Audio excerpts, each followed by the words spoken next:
Hello and welcome to His, Hers, and Ours, Hers edition.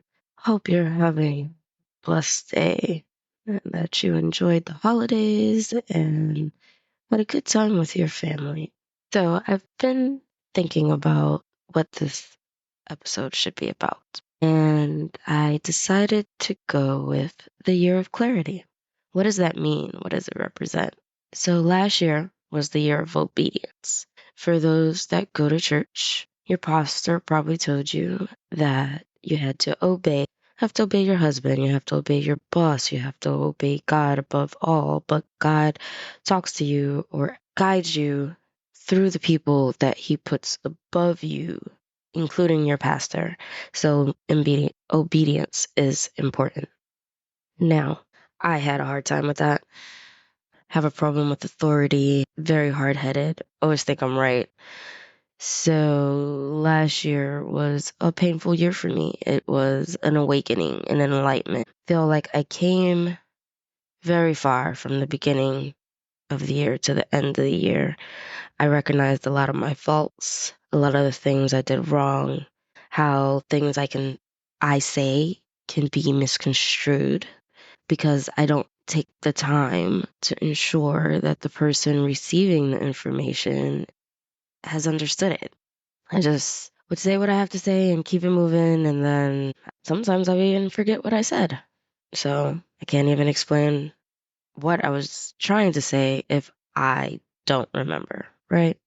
Caused a lot of problems. Like I said, I'm definitely still working on that, but lots of improvement. So then we came to the year of clarity. So I thought the year of clarity was going to be lies are exposed and people harming you would be exposed, and if there was cheating going on in your relationship, that would be exposed, and just everything good and bad would be exposed, but mainly just all the injustices that are happening to you in the world and around us would come to light. And it seems that everything is coming to light. Everybody's telling their stories. Everybody has a tell all. Everybody wants to just, create a blog, create a podcast, give you information, news, tell you why they did something or what was done to them. And it's really horrible that people aren't giving out this information or telling these stories,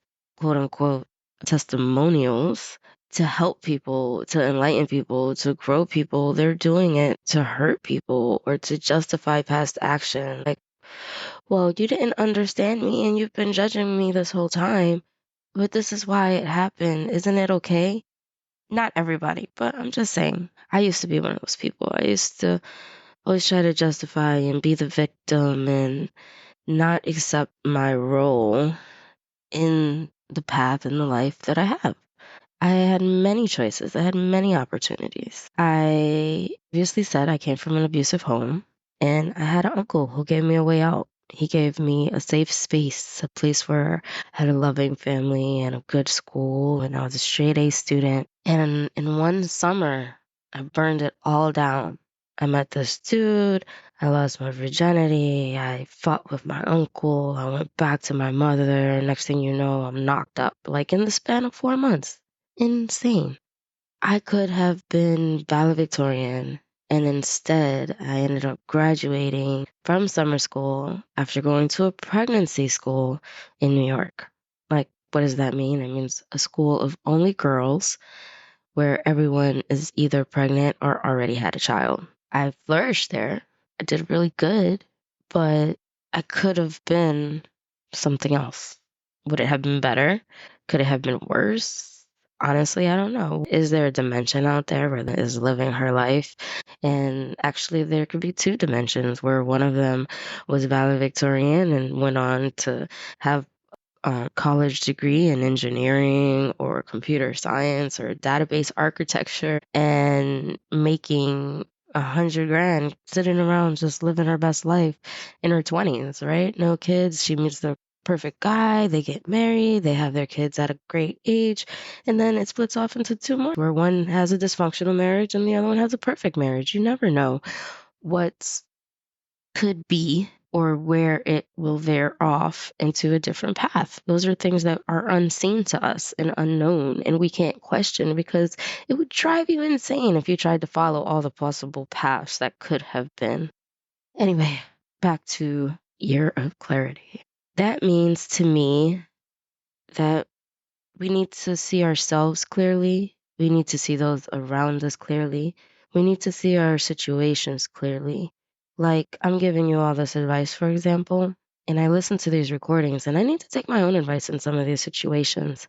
I am not as humble as I should be, and or as grateful as I should be as far as work is concerned. I am grateful for my kids. I'm grateful for my husband. I'm grateful for my life.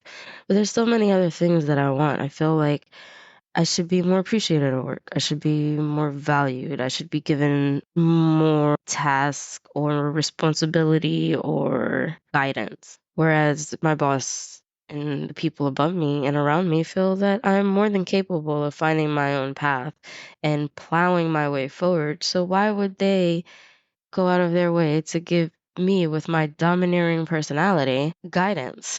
Sometimes we shoot ourselves on the foot without realizing it. People who meet you in the beginning of your growth fail to realize that you have grown and are willing to accept criticism or guidance, or that you might not be out as outspoken as you previously were, and you understand that there is a time and a place, and sometimes you can't speak up in that time and you lost it, and but actually, it's never really lost. If you can stand up and have the courage to send an email or to approach someone with your questions, you'll find that most of the time your concerns were unfounded and you're putting pressure on yourself by assuming what someone else will do or think or act, or how they will judge you because of a scenario or a situation.